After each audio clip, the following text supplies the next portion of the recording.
The household is preparing for Colonel Stevenson's funeral, which takes place tomorrow. He passed away on October 10, 1822. Our young lady is responsible for several tasks today.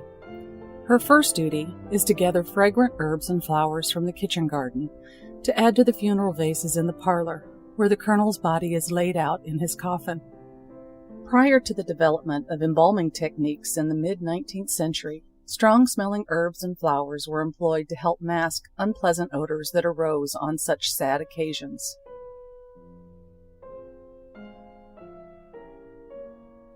Her second task, and the most important of the day, is to make several loaves of funeral bread, also known as arvel bread, to be eaten at the wake and sent home with mourners.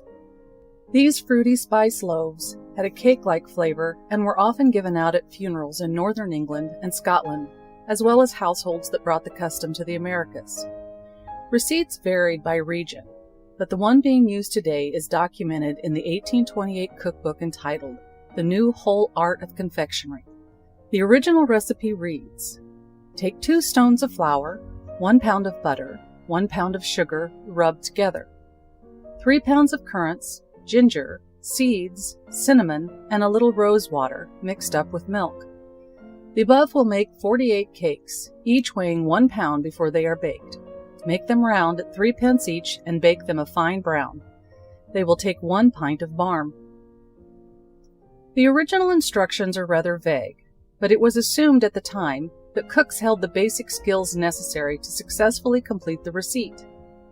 Referencing similar bread recipes, we were able to formulate a workable list of ingredients. To make baking these buns more manageable in our kitchen, the measurements have been reduced to only make 3 6 to 8 inch loaves. Begin by adding 6 cups of flour to a large mixing bowl.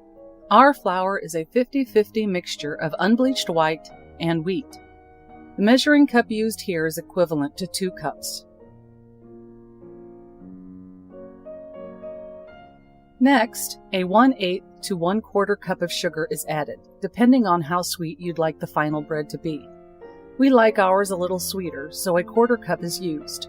Honey may also be substituted if sugar is not at hand.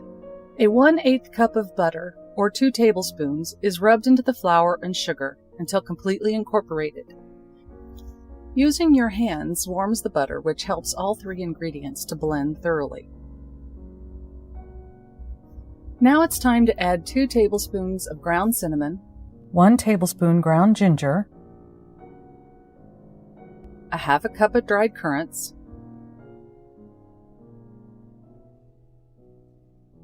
1 tablespoon caraway seeds, a common flavor used in funeral foods,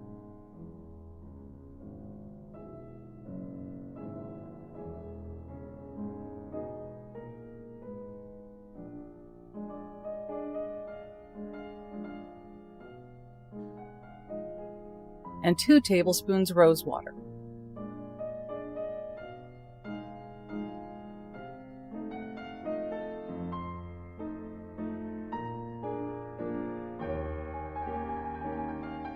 Give everything a good stir to evenly distribute all the ingredients.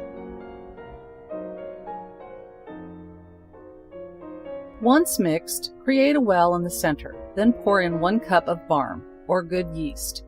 If you don't have barm, a modern version can easily be made using 1 cup of ale and a packet of dry yeast.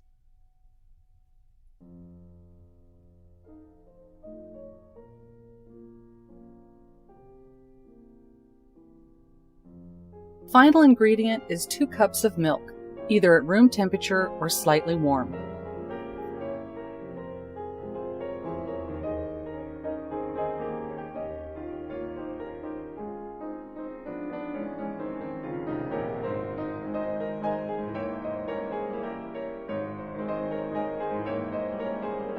Give the mixture a quick stir, but do not completely mix it yet.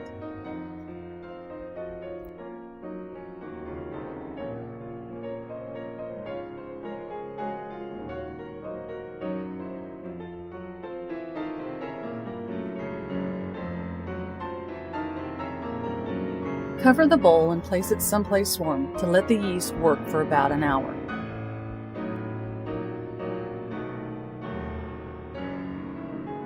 While the dough works, some cleanup can begin. The table is cleared of used dishes in readiness for the next step. It's easier to clean as you go when making a receipt that takes most of the day to complete.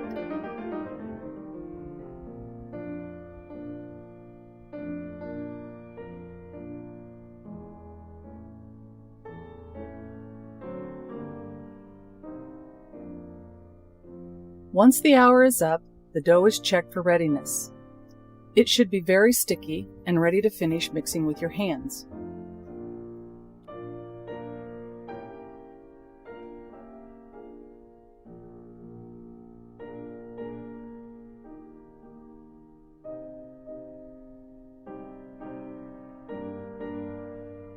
Turn the dough out onto a well-floured table or cutting board, then knead it for 5 to 10 minutes depending on the texture you want.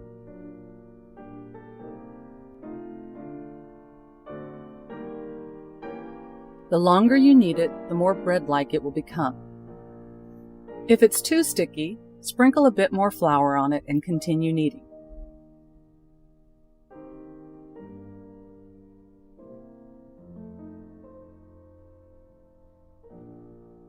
Once you're satisfied with the texture of the dough, cut it into 3 or 4 6 to 8 inch loaves or shape them into smaller rolls. Traditional sizes varied by receipt, household, or region, anywhere from 3 inches to 8 inches round. The original receipt used here refers to making them at 3 pence each. This does not reference a cost per loaf, but their actual finished size of roughly 3 inches in width.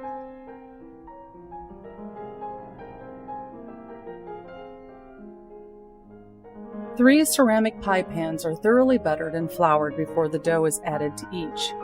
You can bake these in any shape or pan you'd like, or place them all onto a large baking sheet.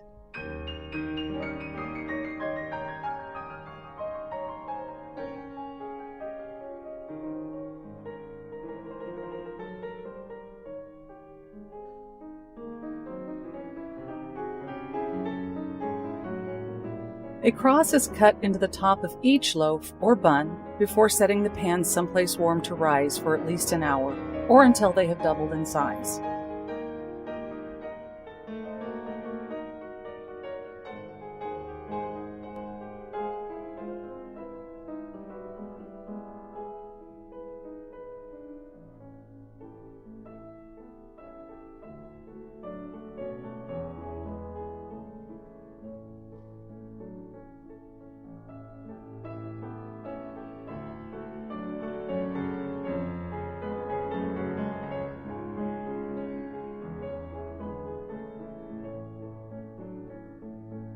A fire has been burning in the wall oven for the past 3 hours. It should be hot enough for baking the bread.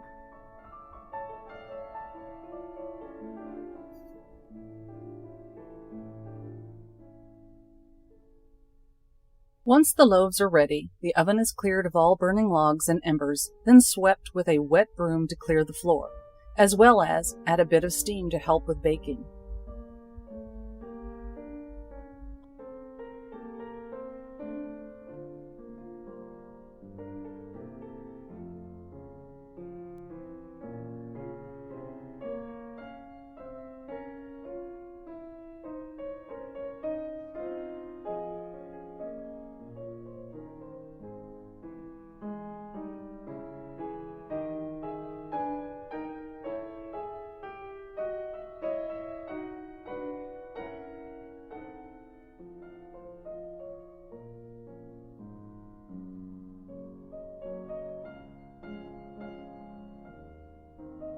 All 3 pans are placed inside, the door closed, and baked until golden brown. When using a wall oven like ours, baking times vary based on the temperature of the oven. For modern baking, preheat your oven to 350 degrees and bake for about an hour or until golden brown.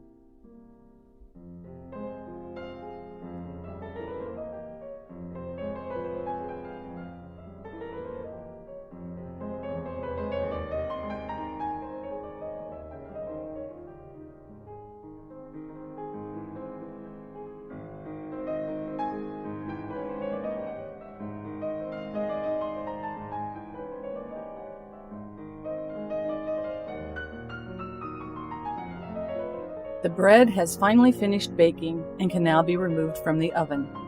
Once cool, remove it from the pans.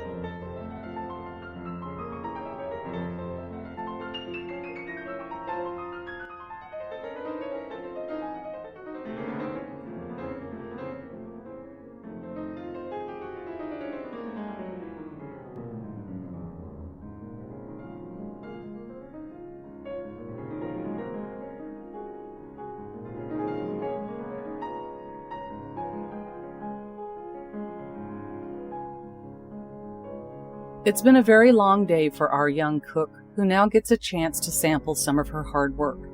The final bread tastes similar to cinnamon raisin bread with a hint of anise, and it pairs nicely with homemade pear butter.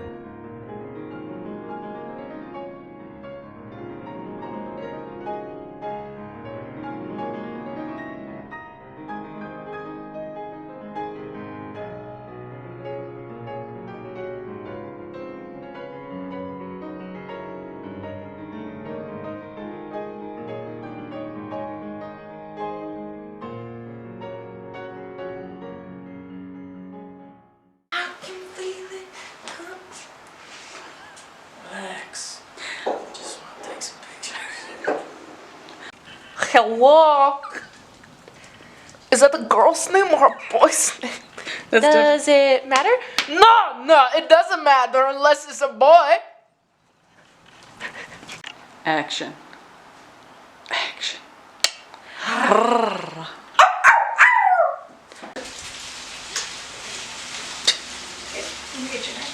Find another ticking talk. Relax.